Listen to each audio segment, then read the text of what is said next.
Assalamu alaikum, everyone. Welcome to another edition, a very special edition of Daftarkhwan Fireside.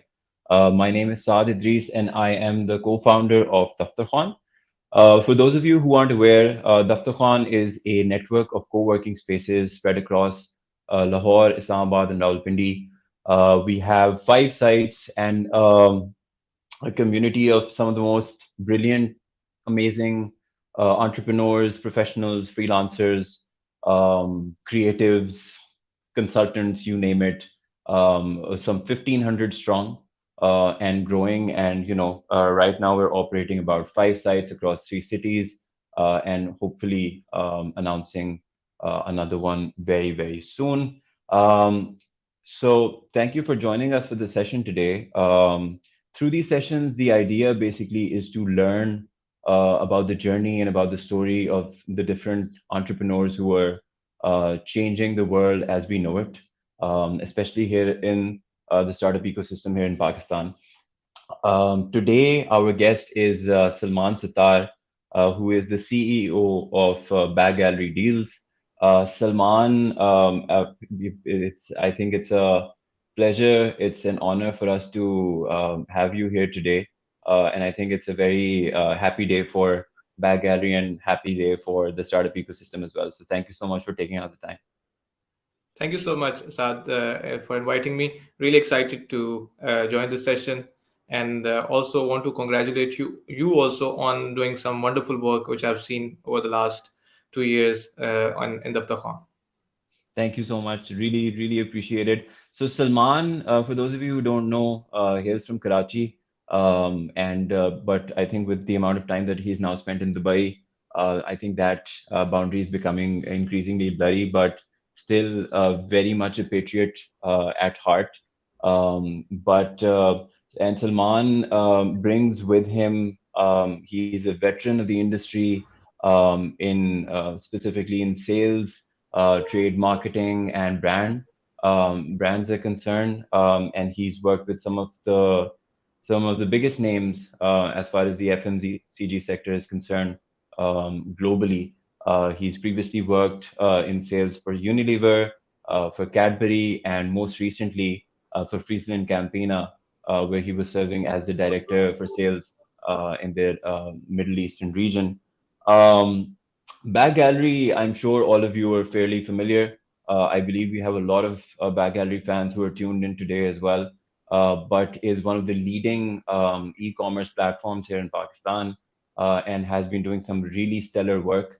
I think today Back Gallery announced the Series A that they've just raised at a valuation that I'm sure Salman will either share or not share according to company policy. But it's a big round. It's a $4.5 million round that they've raised to grow Back Gallery, into like a behemoth and well on the path for becoming a unicorn here in Pakistan. So first off, Salman, let's start here. As far as the round is concerned, can you tell us a little bit about who's involved, and more importantly, how do you guys think about fundraising strategy? Like, what do you think about? What sort of investors do you go for? Is there a strategy to it, or do you just kind of cast the net as wide as possible and see what comes out? No, thank you, Saad, for sharing this. Yes, it's a good day. It's a happy day for us. Good news that we've raised a round. This round was in process for some time, so finally we closed it. See, I think each round has different strategy to go for. In the first round, normally you're someone who's not at the driving seat, so you have to go with what you get most probably in most of the cases. However, when you are going for a second round, you have much wider choices. You have already established yourself as a name, and somebody has already invested in you, and you already had a term sheet which you signed and got the money on. So there is a lot of background you have when you go for a Series A investor selection versus when you go for a pre-seed or seed round. So that's to me is completely different thought process. In this round, actually, we were lucky that we didn't have to go to the market. We had two or three investors who came to us themselves, and then our current investor was very keen to continue the round. They had some prorata rights which they wanted to use, and they also wanted to invest more. And the new investors were already very excited to join the board. So we didn't go through the struggle, to be very honest, in this round also, because the offers came to us itself. However, who was involved? Of course, my whole team is involved. This is something which I don't decide alone. Of course, Mina is a crucial part of the team. Then we also have a few other members of the team. We have a management team of 7 people who decide most of the business decisions. So we all were involved. Yes, it is tricky that when to go for a raise and when not to go for a raise, because sometimes you are too late and sometimes you're too early. So I think the right balance is important to strike, because if you're too late, then the business performance or the market starts reacting against you, and then you're not able to raise. And if you go too early, of course, you get a lower valuation, you get a lower fund of the round. So I think it's a very tricky decision. But if you are confident on your business and you have your long term strategy in place, then you can really fairly well planned it. So we planned it accordingly, that we're going to do around immediately or within the 6 months of our seed round, and that's what we did. So we opened the round earlier this year. It took us some time to conclude it for many reasons. However, now again we're very clear that in the next 6 months we will again go for a round to ensure the growth opportunity which is there, because sometimes you play in a very big segment and the opportunity is unlimited. But if you want to capitalize on the unlimited opportunities, you really need a lot of capital. So that's where we were 6 months back, and that's where we are now also. So that's how we have laid down our plan for the series A and then B and then so on. Makes sense. So, so you mentioned that, every round has its own dynamics and should follow its own strategy. How do you think, I mean, the way that you guys have staggered the rounds and the way that you've raised it, for example, taking that as an example, like what was the thought process when you were going for a pre-series A that you guys raised, I believe, last year, and then what was different? Because this time around, you were in the fortunate position where you had interest already coming in. You didn't really even have to go to the market. But if someone comes to you and says, like, I have the startup in the beauty and fashion segment, um, should I go for like one investor? I'm raising a seed round. Should I go for one? Should I go for as many as possible? Is that easy to manage, difficult to manage? Should I go for expertise in the area? Is that important, not important? Should I exert control? And then, how should people think about it as a general No, strategy? it's a very good question. I think the knowledge of the sector is very important, because if these days money is available and a lot of people can put money on you, right? If you are a good founder, if you have a good idea, there will be a lot of people who will be interested in backing you up. But I think as a founder or as someone who has a vision to grow the business or to make it reach somewhere, you need to be picky in some cases, because you don't want a investor who doesn't know the segment, who will ask you questions which are really not relevant or which will question the performance of yourself or for the team. So you need to go for people who will back you up, who has the exposure of if your vision is big, you cannot have a VC whose vision is not big. So you need to have a VC or investor who thinks very much like you. If you're talking about a unicorn, then you cannot have a person who wants to exit at a $50 million. So because then the thinking process will not match, his priorities will be very different than your priorities. So I think it's very important to select the right people to work with, firstly, so that they trust you. That's very important, and you trust them. Secondly, as you said, it should be one or multiple. It really depends. If it's a smaller size fund, then it should be you should go for at least two, three, because at the end of the day, investor also multiplies the connectivity. If you have three Hmm. investors, they will have 10 people they Yeah. know in the same segment, and they will connect you better. Versus if you have only one person, he'll have only limited connections. but at the same time, sometimes it's It's an okay easier to go for. relationship to maintain. Yeah, yeah, Yeah, yeah. yeah. Sometimes it's Definitely. okay to go for one also. There's no Yeah. right or wrong. It depends Hmm. on what is your objective. But definitely, when you go for Series A or Series B, it should be multiple investors. Firstly, because the round will be bigger if you have multiple people. One person Sure. cannot maybe take that much of share. And also, at this stage, you really need connectivity, which can help you scale up not only from a funding perspective, but also from a lot of expertise perspective, sector expertise perspective, that how the other companies have scaled, because they will have experience which can help you, steer your board in the right direction. Yeah, makes sense. The other question that I also had, also something that you mentioned in the middle was, you guys will hopefully be looking at possibly raising another round and lining it up in the next 6 months or so. Is that normal, or like is there? I mean, so because like I know there's no normal in these types of situations, because like I've actually seen companies that close around and then start raising literally the next week, and which is great, but like clearly there's something that I don't understand, because initially I thought that you raise around and then you basically raise it, you plan for the next 2-ish years or so, and then you kind of account for it. But then increasingly the wisdom that we kind of got exposed to was that you need to look at 12 months max, maybe 18, but don't go beyond that. But is 6 months, is that a strategic milestone that you're kind of looking at, or is that a sector thing, or is that just a different strategy of looking at No, this? see, there is no right or wrong formula. You can live without raising also for 3 years. I think, Sure. as I said, we want to do it because we are in a space which is quite big. So if you want to capitalize on the opportunity, it's up to you. You want to go from $15 million to $20 million in this year, or you want to go from $15 million to $50 million. So the requirements will be very different. The amount you need to spend on commercial will be very different. The amount you need to spend on the tech will be very different if you want to scale with that exponential growth.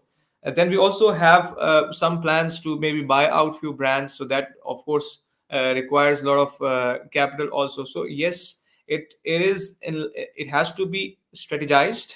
You just can't go and say, okay, tomorrow is my mood to open a round, so I'm going to open a round. It doesn't work like that, because you have to explain. The investor will ask this very similar question as you asked, why you want to do it just 2 months versus your previous round. So you need to have a clear cut strategy on how you're going to use that fund and what it is needed for. But in our case, as I said, that it is such a huge segment that you can really grow very fast if you have the right people, right technical capabilities, and the capital. Makes sense. Makes a lot of sense. So basically, you need to realistically take a look at your own strategy, what you're looking to do, what sort of people do you need, what sort of expertise do you need, along with the team that you have, and then plan the people, plan the round, plan the timelines. Makes a lot of sense. So, Salman, can you tell us a little bit about the journey of Back Gallery? Because, like, I know we've spoken about this, and we've had the pleasure of hosting Mina. I think around the same time last year as well. In fact, we've been dipping into the expertise that Back Gallery Deals has quite a lot, because we've also hosted a session with Farhan, who handles operations for you guys, and we've learned a lot from him as well. Um, but just for people who are kind of tuning in, tell us a little bit about Back Gallery and why is it called Back Gallery if you guys are a beauty platform, and then what was the evolution? देखिए, इसकी story बड़ी simple है। मजबूरी में बनाया था back gallery. Basically Mina wanted to do something. उसके career में गैप था for good 3-4 years, so she was not getting the right job. So she said I want to do something. मेरा ऑब्जेक्टिव ये था, she was spending lot of money on shopping, so my credit card bill was going to the roof. So I thought she needs to do something and I need to reduce my expenses. So I gave her an idea, why don't you look into some business in the area of shopping, because you love shopping and that's your passion, so maybe you can help others also through this. So she liked the idea. She started a page. She used to love bags. Mhm. That is also a background that in shopping specifically, her favorite were bags. So she Right. said, I'm going to Right. do something in the areas of bags. So Mm-hmm. that's how it started. She opened a Facebook page, and in the beginning, we spent. I still remember the amount. I think I spent 10,000 dirhams at that time, and we ordered 15 premium bags because we wanted to sell uh, in Dubai The premium itself. category. Yeah. Yeah. Uh, so out of the 15, we sold five or six, and rest slowly and gradually, Mina kept it with herself because we were not able to sell. So, so Right. that's where they went. But then we started, looking into more details that, okay, bags was a good idea, but maybe we need to add some portfolio. But and Dubai was maybe not the right market because all Sure. these brands were available there. So we thought, let's give it a try in Pakistan. With a similar idea, we dropped down the price range a little bit, and then we started doing some of the imported big brands, and we got a real good traction. All our friends wanted to order through us, all our family. It started like that, and then a lot of people, word of mouth. At that time, we used to take care of each and every customer because we were small, so we could do that. Yeah. So word of Yeah. mouth was spreading very fast. So that's how it was born. But then both of us have seen the e-commerce success in Middle East, how Namshi, Souk, and some of the other platforms grew very fast, and then they had a big exits. So I thought that this is an area where we have learned a lot from the market. Why don't we have a similar dream for ourselves in Pakistan?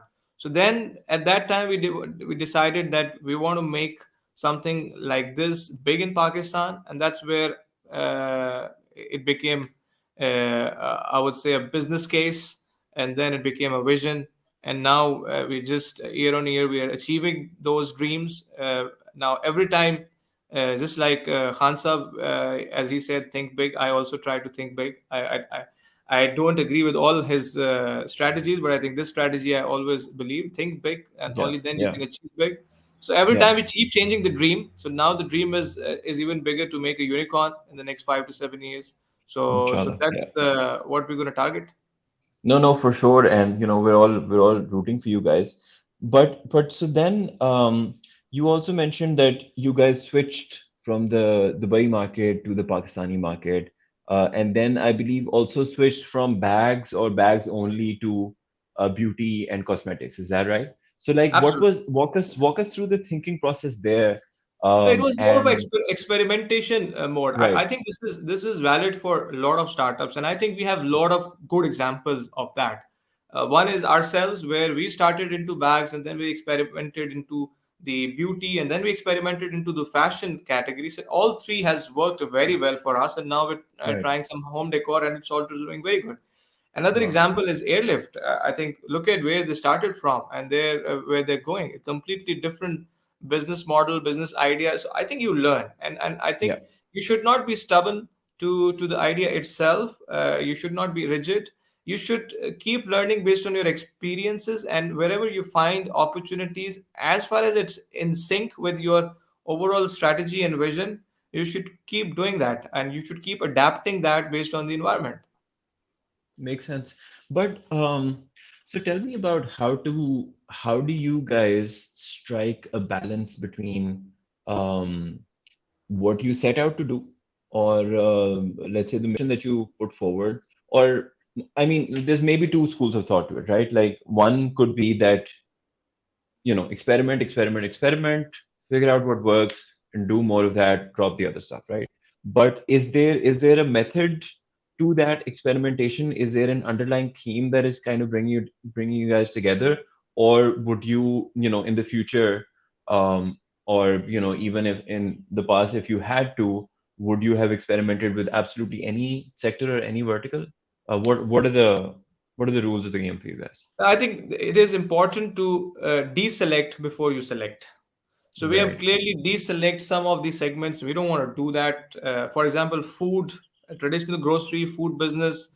Actually, we were in an ideal situation to go into grocery because we were one Mhm. of the few platforms which were there with good traffic 2 years, 2.5 years back, because we have started in 2017, and very few players Yeah. who are Yeah. big today were there. So we were in a, and I had the FMCG background and experience also. Right. So I could have gone into and capitalized that opportunity, but that was a clear no to us, that we're not going to be a grocery app, or we're not going to be going into the food, or we're not going to go into the traditional electronics. Yes, we do electronics, Sure. but it is a But beauty lifestyle related and right. electronics, the gadgets like Fitbits or headphones and Yeah. all those things which fit in your lifestyle. So But we why is that? Like, was there an imperative, or was it just that you guys just felt like you were more interested in these areas? Is there basically what I'm trying to get at is there an underlying mission to Back Gallery? And I mean, if not, or if so, then like, how does that mission kind of really come in, on a day-to-day basis and on a strategy basis into the business, and how do you treat No, when we looked at it, we looked at different segments and we said this is the segment specialist we want to become, because this is the it? biggest e-commerce segment Got it. globally, regionally, and locally also. So if we become the market leader in this and we have the right strategies and plan and people for this, then we win. Whereas Hmm. versus you can go in an open field and start doing everything, then you start competing with the likes of Daraz and maybe tomorrow Amazon. So at that point of time, we didn't wanted to take head on, with someone like that, because you don't have this. Don't forget that the startup culture is very recent. In two Hmm. years, we have started seeing $5 million, $10 million funding. Otherwise, raising $200,000 was also a very big challenge 3 4 Yeah. years back. So Yeah. at that time, we were clear that we want to become a segment expert, but we chose a segment which is the biggest segment. And if later on, if we talk numbers, I'll give you that how big Yeah. this segment is globally as well as locally. For sure, for sure. Makes sense. So you guys identified an opportunity, identified a very attractive area, and then went for it. And within that, it's no Yeah, holds barred. yeah, You do what you can. Makes a lot of sense. So Saman, I think like it's also important. One of the most interesting bits for us and for a lot of people who kind of catch these talks are learning about the entrepreneurs who make the business. So like from your own point of view, what was your journey like? Like when did you take over as CEO Bag Gallery, and उससे पहले क्या हो रहा था, and what compelled you to take this on? Like, क्या आप खुश नहीं थे with your, fantastically sorted out corporate jet setting lifestyle? Like, why are you doing this to yourself? यार कहते हैं ना कि we are humans at the end of the day. थोड़े से हम इम्पेशेंट होते हैं, थोड़े से बेसब्रे होते हैं, and we want new things all the time. Change is something which I mean, I really like change. So corporate world कर लिया था 10 12 साल.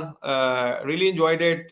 I was alhamdulillah, nothing at my back, but from the grace of Allah, I was doing extremely good. I was director at the age of 34, which is commendable in a multinational. Yeah, but again वो एक जो होता है ना कि एक passion था कि यार एंटरप्रेन्योरियल अप्रोच मेरी शुरू से थी.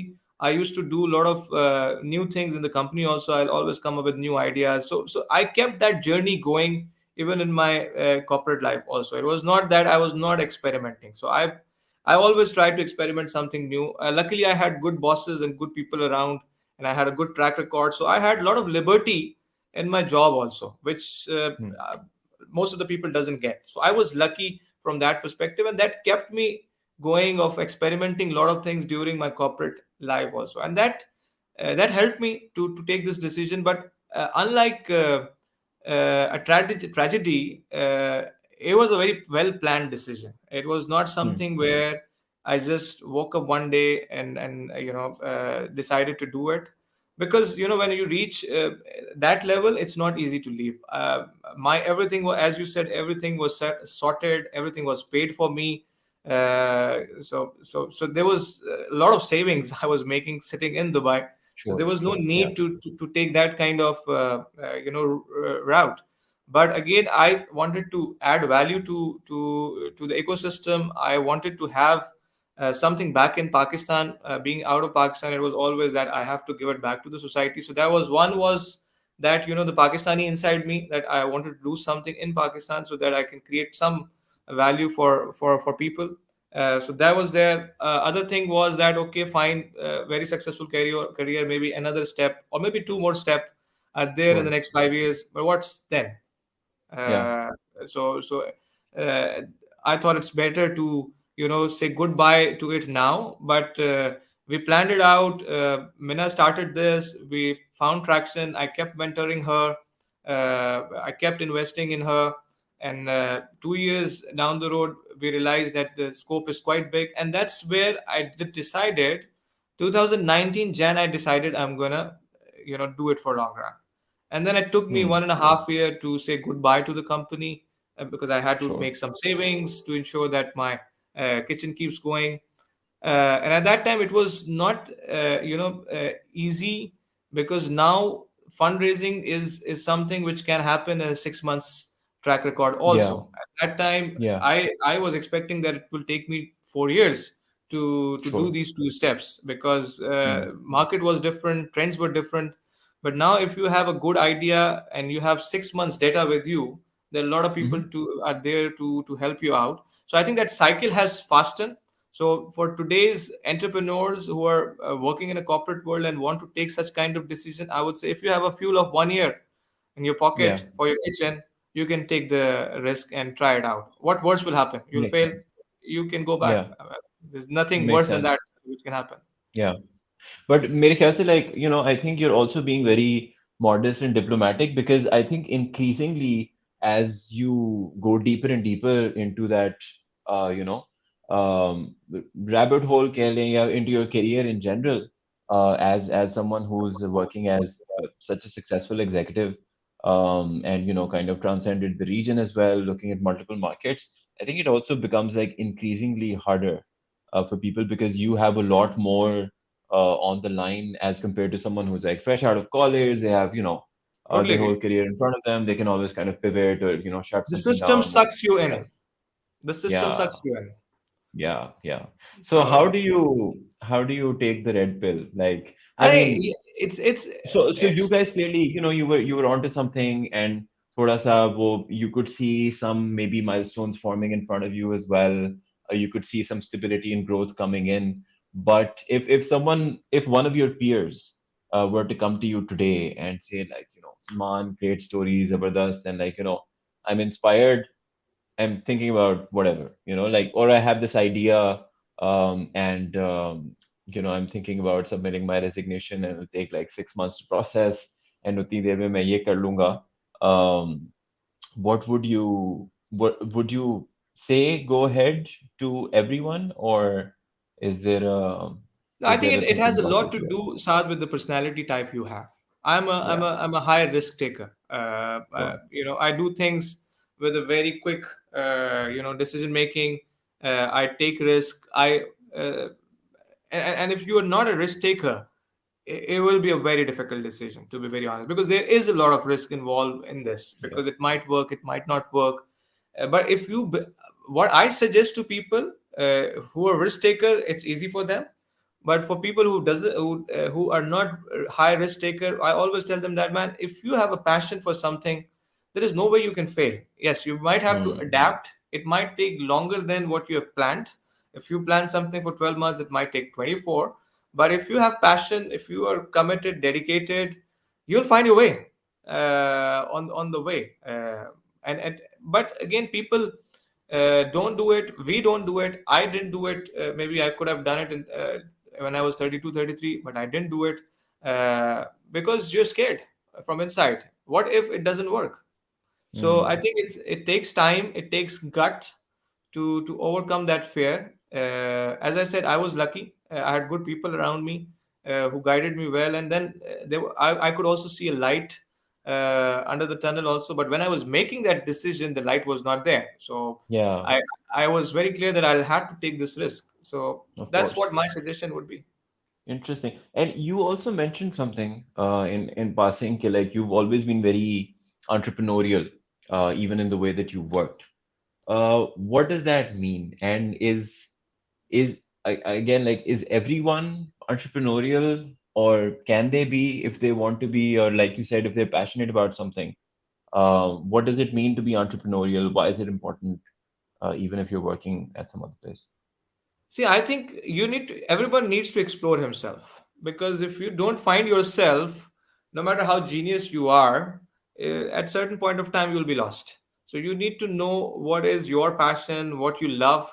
Like I Hmm. always tell people that the 15 years of career I had, there was not one day where I was not eagerly waiting to go to office, because I used to love my job. So I always loved my job, and that's why most probably that was the reason why I was successful. I was a very below average student, with not of great results or great grades, or I was not very extrovert. Also, I would say, yes, I was social, but not that kind of person.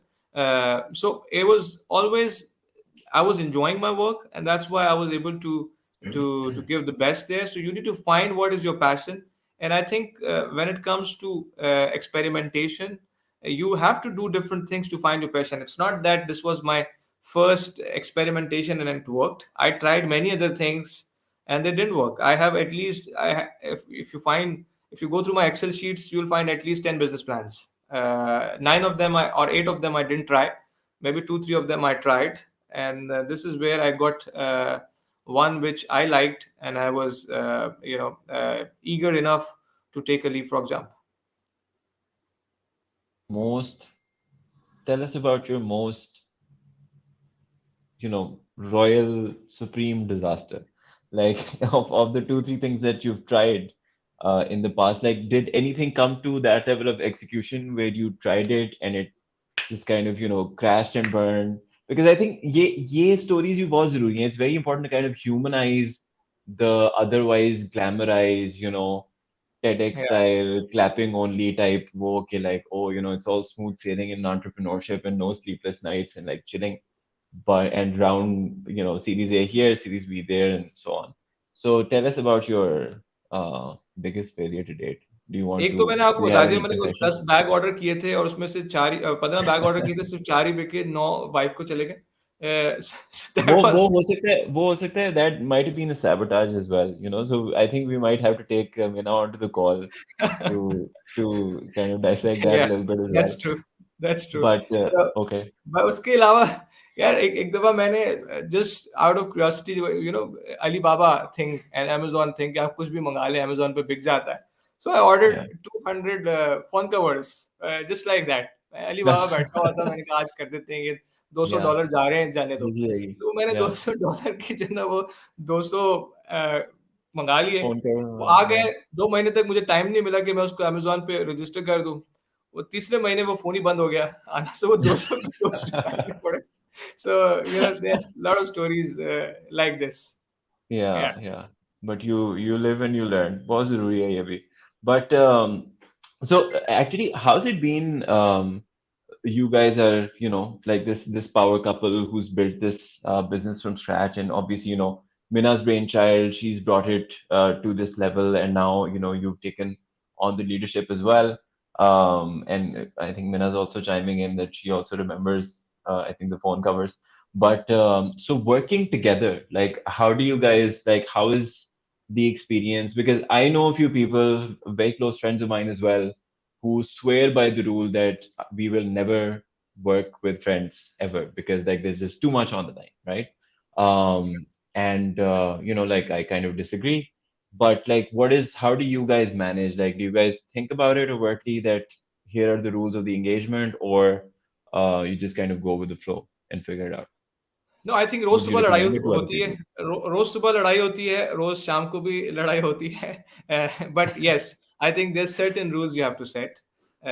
Sure. So we clearly agreed on the roles, that okay, because there can't be two or three leaders in the company, otherwise you always have conflict. So we clearly agree who's going to lead what. So few Hmm. parts she lead, I don't interfere much. Few parts I lead, she doesn't interfere much. But still, you go to the conflicts. They're good things and the bad things. The good thing is that she's aware of everything. So if I'm depressed, she knows what I'm going through. If she's not in a good mood, I know what she's going through.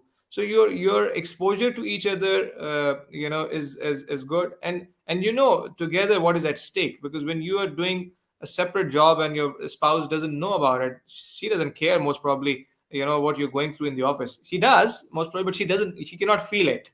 Whereas in Sure. this case, if you are out of cash, if you are not getting the funding, or if you're not getting along with the investor or anything, she knows everything. You can So that, relate to that's each other's. exactly, exactly. And I think again, if the passion matches, then you can work. If the passion doesn't match, then you cannot work. That is very clear. That if you have someone who doesn't like beauty and you drag her to sell beauty, she will not be successful, or she will not enjoy it.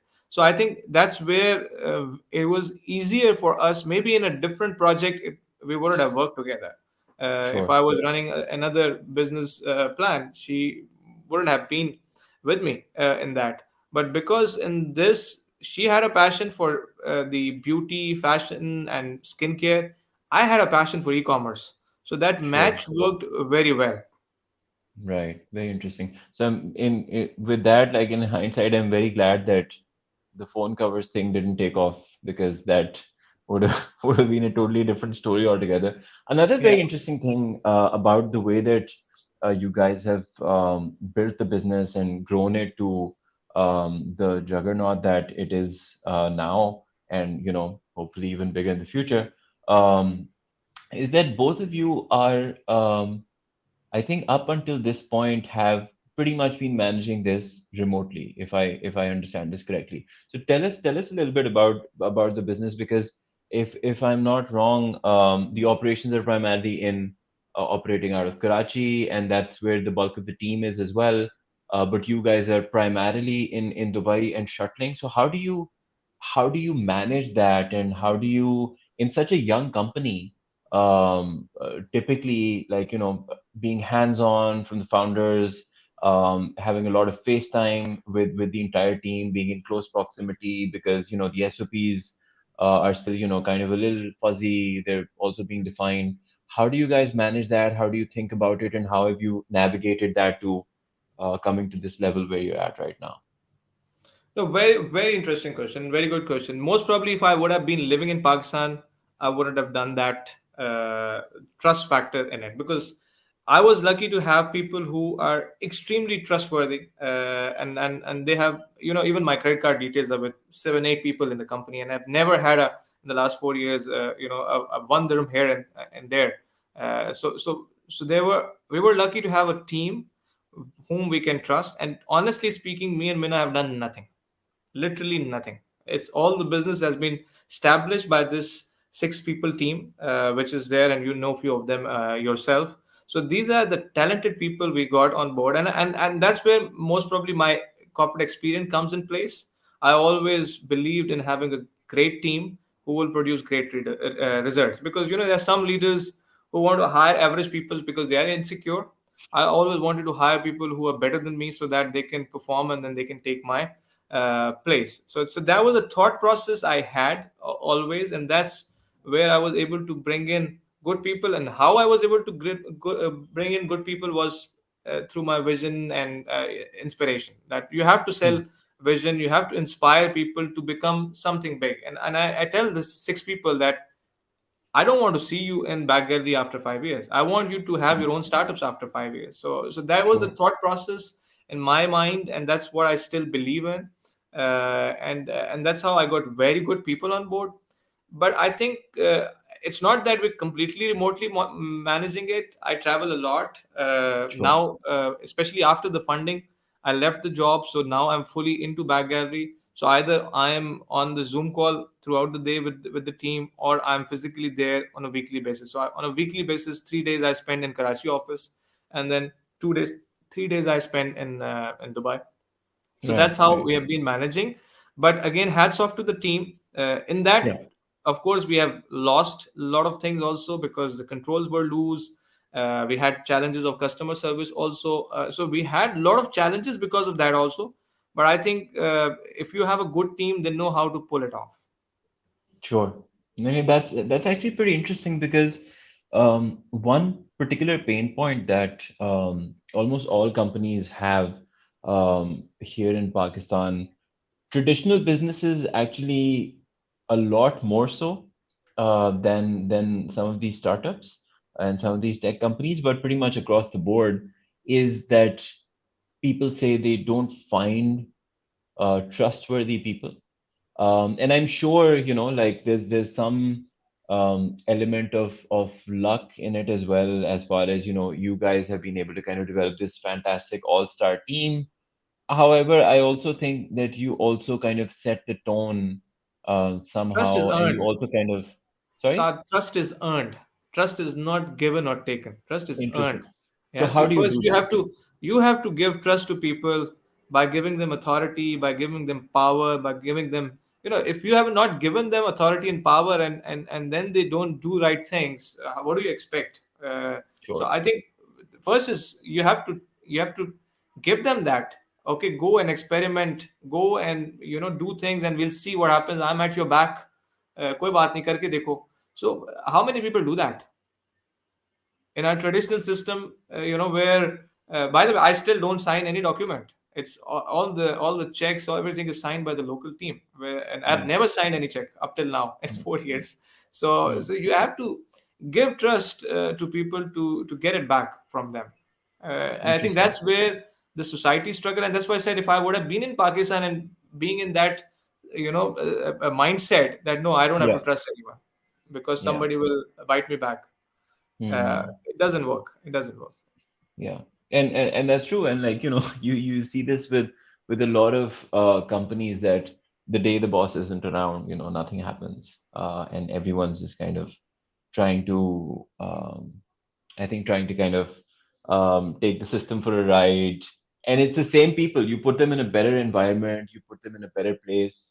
You take them, out of Pakistan, you take them to a different company, or you take them to a different culture, and the same bunch of people, they just completely transform. So True. that's actually a very interesting insight.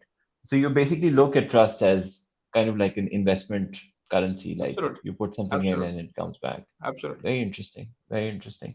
So I think to conclude, I also wanted to ask you a little something.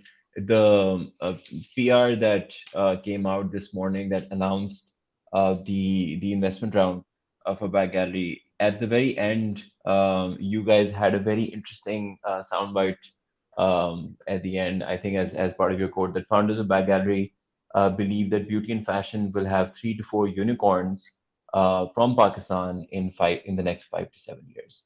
So very interesting statement. I wanted to understand more about like why do you guys think that this particular segment is so hot, and tell us about how should people kind of think about it, and how should they kind of benefit from the vertical. I think very good question, and that's where our focus is also to ensure that people are aware of the facts and numbers a bit more. Unfortunately, in Pakistan, the declared numbers are not very clear. What's the size of each segment? But again, we have done the mathematics from, of course, global standard perspective. That what is the global?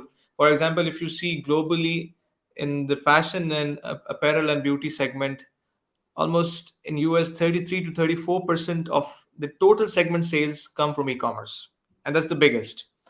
Hmm. Within electronics, it's around 24-25%, and then you have grocery, which is like 12-13%.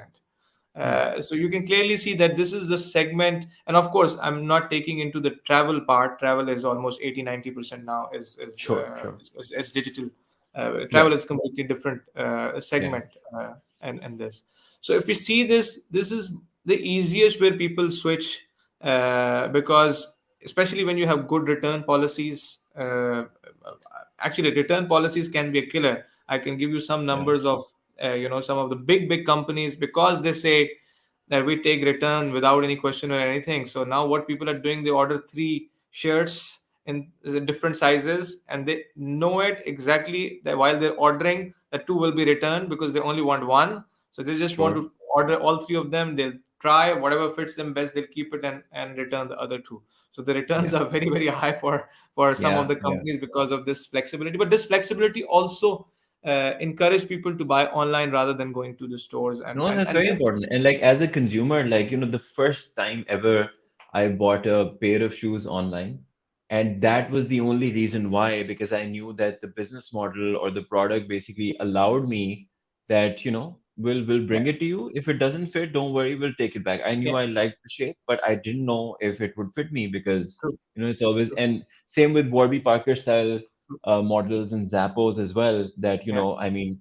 glasses, they're great, but my face and glasses, I don't know. absolutely, I'll have to check it out. absolutely, absolutely. So, but I think like important rites of passage, but it is super pricey from a Yeah, logistics standpoint, I suppose. yeah. So that's number one reason of the size of the segment. But also, if you see coming to Pakistan, now if we see all these clothing brands, whether you call it Nishat or Gul Ahmad or Sapphire, Khadis, their massive sale is coming from already from e-commerce. My estimate, based on my discussions with many of them, says that at least 25% of their sales is already coming from e-commerce. And if Wow. we do the mathematics, we're talking about at least 7 to 800 million dollars sitting already in the clothing e-commerce. Yes, it's divided into maybe Hmm. 500 brands. Sure. So that's why it doesn't come as one big number. But Right. every brand, you name a brand, they have an online store when it comes Yeah. to clothing. Yeah. Similarly, you have bags and shoes and beauty, which is another big segment. So our estimates currently say that already between 1.2 to 1.4 billion dollar sale for this segment is happening on e-commerce. And the Hmm. way it's growing after COVID, because earlier there was a trust issue. Now Yeah. with these return policies, that trust issue is going. And then, of course, new platforms are coming, and investment is coming. So with Hmm. this, the trust will further go up. Buy now, pay later is coming, so people can spend more on these areas. So with all that, we expect that the segment, e-commerce segment for this particular area will go to 8 to 10 billion dollar by 2030. So if you Wow. have which is already 1 to 1.4, 1.5, if you Sure. have 8 to 10 billion dollar segment size, and you have 3 4 big platforms who are even doing $500 million business or $400 million business, it's a unicorn, because you get a Yeah. multiplier of 2 to 3 times Yeah. at least when you're this size. So Yeah. I believe that you'll have at least four players who will be between 400 to $500 million in the next 7 years, and then you have those four unicorns. And the way market is going, you might have a multipliers of five, which means at $200 million you are a unicorn. So You're a unicorn. with that combination, and also seeing what's happening in India, if you see Nika is already a $12 billion startup. If you see Purple, which is actually not very big, their traffic is just double of our traffic, or 3x of our traffic. They're Oh, already a wow. billion-dollar unicorn, and then their Mintra is there, and a few more. Indonesia already has 3 unicorns. So we're late, but we might be 5 years late, 7 years late, but not more Sure. than that. Sure, sure.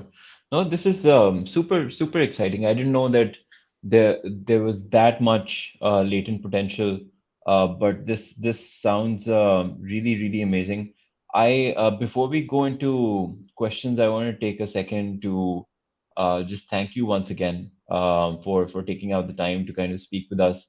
We were really looking forward to it, and especially like right now, I'm sure things are super busy at your end at the moment, but these types of stories and learning from you, from your past experience, as well as what you guys are doing right now, that really kind of helps fuel the ecosystem. And I felt that some of the most vibrant ecosystems or startup ecosystems that we look at globally, I think like this, the conversation and kind of actually giving some airtime to kind of like an intellectual conversation around like, what's going on, how are you thinking about things, what's the new exciting thing, and then just, the kind of the hundreds and thousands of people who kind of listen to it, and then the kind of chain reaction that sets off in their minds, that really kind of, helps trigger and fuel a lot of that. So like, I really appreciate your time and taking out the time and energy to kind of, speak with us. So thank you so much for that. Um, for everyone who's tuned in, if you guys have any questions about Back Gallery or about Salman, and their journey so far and what the future holds, please leave them in the comments for whichever platform you're on. If you're on LinkedIn or Facebook or YouTube, please leave them in the comments section. Before we go into the questions, make the questions like, super super insightful so that we can really put Salman on the spot. But before we go into that, like, a few of the things that I learned from this conversation, which was really insightful, was the first thing. I think, like, you're absolutely right that startups shouldn't try to follow like a cookie cutter, one size fits all type of fundraising strategy just because, fundraising just because someone else is doing it in some other sector or some other vertical or some other stage. You should really look at yourself, look at, what exactly is required, where you're looking to go and how quickly, and then figure out what do you need to get there, and how much of that is capital, how much of that is expertise. Do you need smart money on the roll? Do you need multiple people so that they can open multiple doors in future rounds, or do you just need like this one really heavy hitting institutional or non-institutional investor that can kind of just give you the money and you have the expertise and run with it? I thought that was very interesting. um, of course, I think like I learned a lot about the beauty and fashion vertical as a whole, and how exciting that is. So lots to hopefully look forward to from that particular thing. But I think the real cornerstone of the conversation, at least for me, was that Salman's view that if you have the passion, or in different shapes or forms, if you're genuinely interested about the work you're doing, regardless of whether you're employed with some other company or you're making a business or a startup of your own, if you're genuinely interested and if you're genuinely passionate and if you genuinely buy into the mission that you guys are looking to achieve, you'll figure it out. And I think like it's just a matter of time and energy to get from that to the inevitable success that you're going to be. So lots more for us to kind of take away from this session as well. Salman, we have a question from Hamza, and let me just kind of put that on the screen here, so everyone can see it as well. So, how would you reconcile the high cost of customer acquisition online, and the typically low to medium margin products that the Pakistani market is looking for? And I think that's like a across the board pain point for a lot of e-commerce segments here in Pakistan. So, what's your No, I view think on that? that's a very good question. I think long run, to me, it's when once you have acquired certain number of consumers, then of course it's not a challenge because you've already got most of the consumers. If you have established yourself, so you have to tackle it three ways. That's how we are doing, and that's what I've learned. Some of the big platforms like Amazon, and you have to have multiple revenue streams.